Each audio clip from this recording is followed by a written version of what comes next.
Officials from the U.S. and Russia met earlier this week in Saudi Arabia to discuss how to end the war in Ukraine.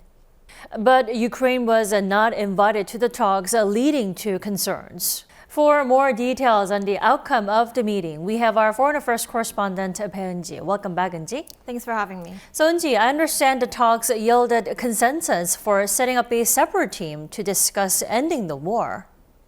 That's right. This was the first high-level talks between U.S. and Russia since Moscow's full-scale invasion of Ukraine 3 years ago in February 2022. The meeting lasted around 4.5 hours, and the two countries agreed to hold more talks and decided to appoint high-level teams to put an end to the war as soon as possible.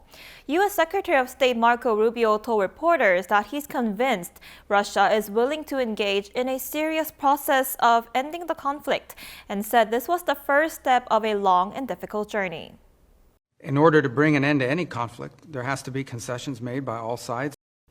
Rubio's Russian counterpart described their conversation as useful, but said his country will not accept NATO troops in Ukraine as part of any peace deal.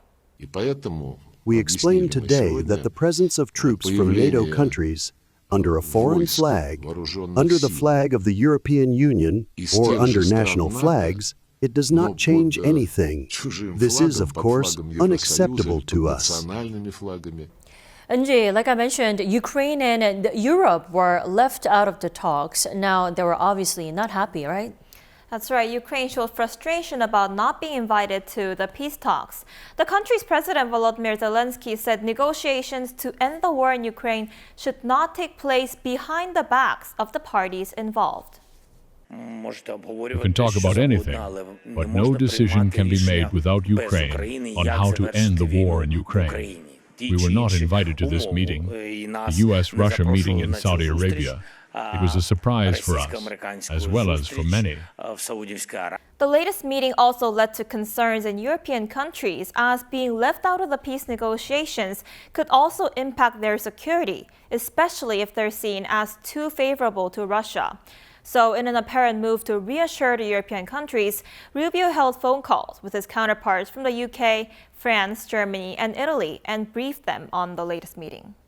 Now, what did Trump have to say about the concerns from Ukraine and also other European countries?